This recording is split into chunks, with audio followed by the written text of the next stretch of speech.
Hello everyone, मेरा नाम इमरान शहबाज़ है और आज का जो हमारा टॉपिक है वो हेल्थ एंड सेफ्टी रिलेटेड है और ड्रग एंड अल्कोहल के हवाले से बात हम कर रहे होंगे। तो यूजुअली आपने देखा होगा बहुत सारी जगहों पे जो है वो ड्रग टेस्ट या अल्कोहल टेस्ट जो है वो कंपनीज़ में प्री एम्प्लॉयमेंट में भी एज एन कंपल्सरी रिक्वायरमेंट या मैंडेटरी रिक्वायरमेंट के तौर पे आता है।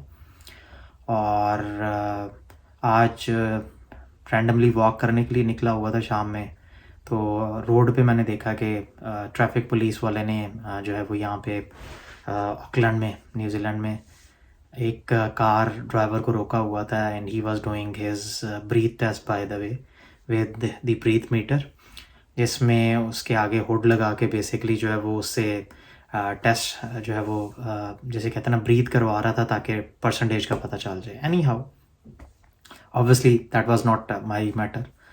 तो बताने का मकसद ये है कि जी यहाँ पे डेवलप कंट्रीज़ में जो रैंडम ब्रीथ टेस्ट है या ड्रग एंड अल्कोहल टेस्ट जो है वो प्री एम्प्लॉयमेंट में भी majority of the companies mandatory requirement के तौर पे कर रही हैं। और ब्रीथ टेस्ट जो है वो अल्कोहल डिटेक्शन के लिए बाय पुलिस वो भी किया जा रहा है। और फिर मेरी पुलिस वाले से भी बात हुई कि जी आप क्या परसेंटेज आपके यहाँ पे क्या परसेंटेज आप एक्सेप्ट कर रहे हैं लीगली। तो उसने बताया कि जी 2.50 बिलो अगर है तो that is still acceptable somehow, but 2.50 और अबव जो है वो उस पर पेनलाइजेशन या जो भी रिक्वायरमेंट्स हैं उनकी वो उसको इम्पोज कर रहे होते हैं। अच्छा, वर्क प्लेस के हवाले से जब हम बात करते हैं तो ड्रग एंड अल्कोहल जो है वो एक नेग्लेक्टेड एरिया है bye the way developing countries के अंदर ख़ास तौर पे। ड्रग एंड अल्कोहल की जब हम बात करते हैं तो उसके बहुत सारे इम्पैक्ट हो सकते हैं। सबसे पहले तो चीज़ ये है कि आपको पता होना चाहिए कि अल्कोहल कोई भी जो जो आइटम है जिसमें अल्कोहल शामिल है, फॉर एग्ज़ाम्पल हमारे यहाँ शराब हम उसे बोलते हैं, तो और भी बहुत सारे प्रोडक्ट हो सकते हैं जिसमें अल्कोहल शामिल होता है। तो वो अगर आप ले रहे हैं तो definitely that can lead to serious consequences. और ड्रग्स जितनी भी हैं उसके अंदर जो है वो मेडिसिन्स भी हो सकती हैं बहुत सारी। उसके अंदर हेरोइन जो है वो भी हो सकती है, पाउडर हो सकता है, अफीम हो सकती है, चर्स हो सकती है। तो इस तरह की सारी चीज़ें जो है वो उसमें शामिल होती हैं। Basically drug and alcohol, alcohol then उसके बाद ड्रग्स में शामिल होती हैं। तो ड्रग्स की कैटेगरी भी मैंने आपको बताई।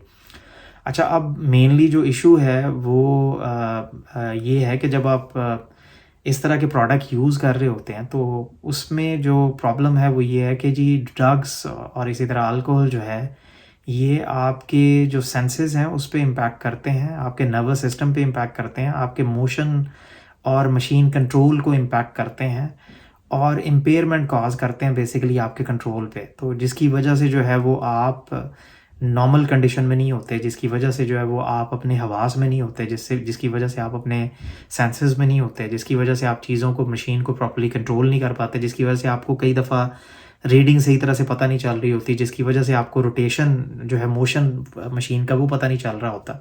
बहुत सारी चीज़ें हैं इस तरह से। तो इसकी वजह से जो है वो एक्सीडेंट होने के चांसेस होते हैं। ड्राइवर जो है किसी के ऊपर गाड़ी चढ़ा सकता है, मशीन वाला जो है वो बेसिकली अपनी बॉडी पार्ट उसके अंदर दे सकता है या डैमेज टू मशीन कॉज कर सकता है।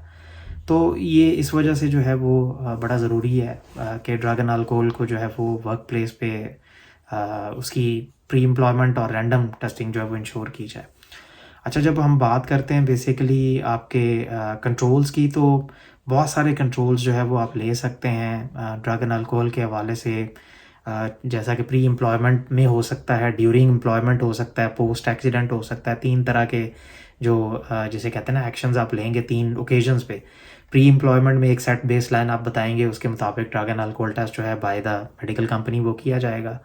ड्यूरिंग एम्प्लॉयमेंट जो है वो आप रैंडम टेस्ट भी कर रहे होंगे बंदों का, और इसके अलावा जो है वो डेफिनेटली उनसे कॉन्सेंट ले रहे होंगे और देन उसके बाद टेस्टिंग हो रही होगी और उसके जो भी टेस्ट रिजल्ट्स हैं वो आप रिकॉर्ड में रख रहे होंगे। और देन अगर कोई बंदा जो है वो पॉजिटिव आता है तो डेफिनेटली उस पर जो भी कंपनी पॉलिसी है वो अप्लाई होगी। इसी तरह जो है वो पोस्ट एक्सीडेंट ओकेजनली जो है वो उस पर टेस्ट अगर आपका होता है एक्सीडेंट की वजह से, तो ये पॉसिबिलिटी होती है। और मैं पास में ऐसी ऑर्गेनाइजेशंस में भी काम कर चुका हूँ जहाँ पे पोस्ट एक्सीडेंट जो है वो drug and alcohol test positive आया है। तो ऐसे केस के अंदर जो है वो जैसे ही आपको पता चल जाता है फिर डेफिनेटली आपकी जो इन्वेस्टिगेशन है उसमें ये चीज़ें आपको हेल्प आउट करती हैं कि जी फैक्टर्स डेफिनेटली इंडिविजुअल फैक्टर्स के तौर पे ये चीज़ भी शामिल है। और अनसेफ कंडीशन कॉज हुई है बिकॉज ऑफ दिस और उसकी वजह से जो है वो फर्दर आप एक्शंस लेते हैं। जनरली जो एक्शंस लिए जाते हैं ड्रग एंड अल्कोहल के हवाले से हेल्थ एंड सेफ्टी प्रोफेशनल्स या occupational health and safety professionals organisations जो लेती हैं, उसमें सबसे पहली चीज़ तो ये है कि पॉलिसी फॉर्म की जाती है, प्रोसीजर या प्रोटोकॉल फॉर्म किया जाता है और दैन उसको कम्युनिकेट किया जाता है हर लेवल पे। उसके अंदर रिक्वायरमेंट्स बताई जाती हैं कि जी ये चीज़ें जो है वो इसमें शामिल होती हैं, ये नहीं होती।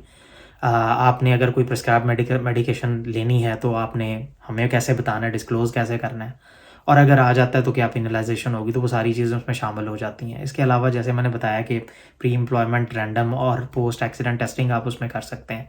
आप लोगों को ट्रेन कर सकते हैं। आप इसके अलावा जो है वो जिसे कहते हैं ना कि रिहैबिलिटेशन जहाँ पे ज़रूरत है, अगर पॉलिसी इम्प्लीमेंटेशन से पहले की बात है तो वो आप कर सकते हैं। इसके अलावा पेनलाइजेशन जहाँ पे ज़रूरत है वो आप कर सकते हैं। तो सर्विलेंस बेसिकली जो मेडिकल चेकअप्स हैं वो रेगुलर बेसिस पे एनुअली आप वो इंश्योर करा सकते हैं। So these are the basic checks जो आप कर सकते हैं और रेगुलर बेसिस पे कैंपेन्स कर सकते हैं आगाही के लिए, अवेयरनेस के लिए, क्योंकि ख़ास तौर पे ऐसी इंडस्ट्रीज़ जहाँ पे हैवी इक्विपमेंट्स ऑपरेट किए जाते हैं, ऑपरेटर्स और ड्राइवर्स जो है वो बड़े एक इम्पॉर्टेंट फैक्टर है सेफ वर्क प्लेस के लिए। तो अगर वो यूज़ कर रहे होंगे ड्रग एंड अल्कोहल तो definitely that would lead to an accident as well. So I hope this will help you guys regarding drug and alcohol, basic information regarding drug and alcohol. So thank you so much, everyone.